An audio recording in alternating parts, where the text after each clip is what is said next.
যুবক হঠাৎ ওমরের সামনে মোকাবেলা। এবার যুবক আল্লাহর কাছে দুইটা হাত তুলিয়া বলে, আল্লাহ, আমি তো ওমরের সামনে পড়ে গেলাম। এই মুহূর্তে যদি ওমর আমারে মদ্যপান করা অবস্থায় দেখে আমার ঘাড় থেকে গলা আলাদা করে দিবে। ও মালিক, এই মুহূর্ত থেকে তুমি আমাকে একমাত্র বাঁচাইতে পারো। আল্লাহ পাক রব্বুল আলামিনের কাছে এমন ভাবে তওবা করেছেন, যুবকের তওবা আল্লাহ কবুল করে নিছেন এবং যুবককে দ্বীনের জন্য কবুল করে নিলেন। আল্লাহ পাক রব্বুল আলামিন আমাকে এত সম্মানিত বানাইলো, তারপর আমি কেমনে এই টিভি সিনেমার ভিতরে পইরা থাকি। এখন আমার বয়স 60-70 বছর।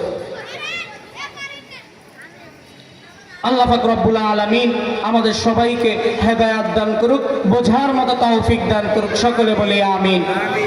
আল্লাহ পাক রব্বুল আলামিন এত সম্মানিত বানানোর পরেও আল্লাহর সম্মানের মর্যাদা আমরা ঠিকঠাক মতো দিতে পারি না।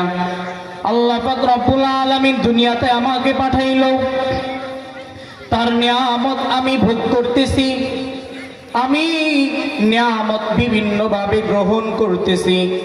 আমি শ্বাস প্রশ্বাস নিচ্ছি, আমি পানি পান করতেছি, আমি হাঁটতেছি, আমার অঙ্গ প্রত্যঙ্গগুলো সবগুলো কাজ করতেছে। এর ক্ষমতা একমাত্র কে দিয়েছেন বলেন? আল্লাহ পাক রব্বুল আলামিন আমাকে এই ক্ষমতা দিয়েছেন। অথচ আমি ক্ষমতা পাইয়া আমি এই ক্ষমতার অপব্যবহার করতেছি। এই জন্য অবশ্যই আমি আল্লাহর কাঠগড়ায় দাঁড়াতে হবে। আল্লাহ পাক রব্বুল আলামিন এই মাখলুকাতের মধ্যে সর্বশ্রেষ্ঠ মাখলুকাত মানুষ।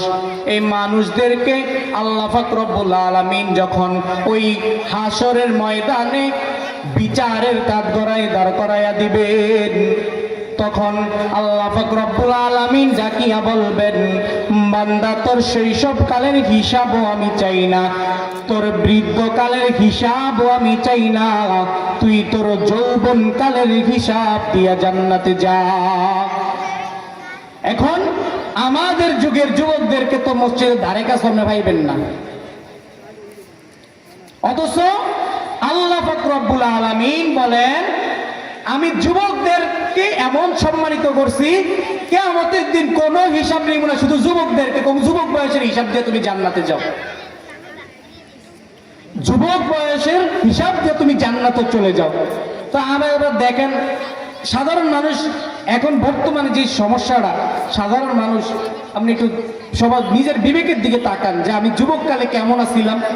আমি বৃদ্ধ হয়ে দাঁড়িয়ে রাখছি, টুপি রাখছি, মসজিদের হাজি হজ করে আইছি, হাজি সব মানুষ, নামাজ পড়তেছি, রোজা করতেছি, ঠিক, কিন্তু আমার যৌবনটা কেমনে কাটছে? আমি যদি সঠিকভাবে তওবা করতে না পারি, আর আল্লাহ যদি ওই দিন আমার জিজ্ঞাসা করে ভয় যে আমি তোর শৈশবকালের হিসাব চাই না, বৃদ্ধকালের হিসাব চাই না, তুই তোর যৌবনকালের হিসাব দিয়া জান্নাতে চলে যা, কি হইব ওই সময়? এই জন্য আল্লাহ পাক রব্বুল আলামিনের দরবারে বেশি বেশি তওবা করতে হবে। আমাদের এলাকায় কিন্তু যুবক পোলাপান কম না, অনেক আছে। এই যে মাহফিলের কাজ করতে যুবকরা অনেক অনেক পরিশ্রম করছে, আলহামদুলিল্লাহ যুবকরা আছে, কিন্তু মসজিদ দাঁড়াতে করে পাই না। এখন দেখা যায় বেশিরভাগ যুবকে আমার সমবয়সী, আর রাগ দিয়েও বলতে পারি না যে ভাই নামাজ পড়, বলতে পারি না।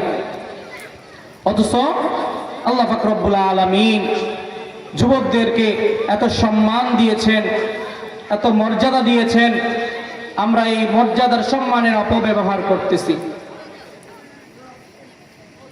আমি আশা করি অন্তত আমাদের এলাকার যে যুবকরা আছেন তারা মসজিদমুখী হবেন। আমি প্রত্যাশা, এই আবদার আপনাদের কাছে রাখছি। জীবনে যে গুনাহ করছেন, এই গুনাহ আল্লাহর কাছে তওবা করলে আল্লাহ অবশ্যই আপনাকে মাফ করে দিবেন। বলে কেমন? তার বাস্তব প্রমাণ। হযরত ওমর রাদিয়াল্লাহু তাআলা আনহু রাস্তা দিয়া হাইটা যাইতেছেন, এমন সময় এক যুবক, মদখোর যুবক, তার সামনে বললেন। সেও মদ খাইতে খাইতে মাতলামি করতে করতে ওমরের সামনে পইরা গেল। ওমর কেমন মানুষ, ওমর কেমন মানুষ! ওমরের ইতিহাস পড়লে জানা যায় ওমর যেই রাস্তা দিয়ে হাঁটতো ওই রাস্তা দিয়া 40 দিন পর্যন্ত কোনো শয়তানও চলাচল করত না। ওমরকে আল্লাহ পাক রব্বুল আলামিন ইসলামের জন্য এমন ভাবে কবুল করেছে। যুবক হঠাৎ ওমরের সামনে মোকাবেলা। এবার যুবক আল্লাহর কাছে 2টা হাত তুলিয়া বলে, আল্লাহ, আমি তো ওমরের সামনে পড়ে গেলাম। এই মুহূর্তে যদি ওমর আমারে মদ্যপান করা অবস্থায় দেখে আমার ঘাড় থেকে গলা আলাদা করে দিবে। ও মালিক, এই মুহূর্ত থেকে তুমি আমাকে একমাত্র বাঁচাইতে পারো। আল্লাহ পাক রব্বুল আলামিনের কাছে এমন ভাবে তওবা করেছেন, যুবকের তওবা আল্লাহ কবুল করে নিছেন এবং যুবককে দ্বীনের জন্য কবুল করে নিলেন। ওমর এবার ডাকিয়া বললেন, যুবক তোমার হাতে কি আছে বের করো। যুবক ভয়ে ভয়ে পিছন থেকে মদের বোতলটা সামনে আনিয়ে দিল। এবার ওমর এক হাতে তরবারি আর এক হাতে মদের বোতল নিয়ে বোতলটা উঁচু করিয়া দেখলো। ওমর বলেন, আমি তো মদের বোতলের মধ্যে কিছু পাইলাম না, বরং জান্নাতি শরাব এবং দুধ দিয়া পুরা বোতলটা ভরা। আল্লাহ পাক রব্বুল আলামিন যুবকদেরকে এত এত সম্মান দান করছেন, এত মর্যাদা দিয়েছেন। যুবকরা তওবা করলেই আল্লাহর কাছে কবুল, অথচ আমাদের যুবকরা বুঝেই না। ওই এসএসসি পাস করলে চিল্লা একটা পাঠায়, চিল্লা দিয়া মনে টুপিটা মার দেয়া কয়দিন ঘুরে, এরপরে আবার যেই সেই। রোগ তো একটাই, আশপাশে একটু খবর রাখতে হইব না। চলে কাগজ লগে দেখা যাইব, চলে হাগর লগে তো হইব কেমন? যেই কাপে আমি চা খাই সেই কাপেও তো খায়। তা আমার ইমান কই থাকবো? আমার ইমানটা কেমনে থাকবো বলেন? আমি যে নামাজ পড়তেছি, আমি যে কালিমার উপর যে বিশ্বাস আনছি, এই বিশ্বাস যদি আমি ধরে না রাখতে পারি, আমি যদি এক কাপ চা খাইয়া যদি ওই বিশ্বাসটাকে আমি ভেঙে ফেলি, তাহলে আমি যদি কিয়ামত পর্যন্ত নামাজ পড়ি, আমার এই নামাজটা কি পরিপূর্ণ হবে? দোকানে চা খায়, আমি তো অনেকের পাইলে কই যে খান কি মনে কইরা, কি আরে খান?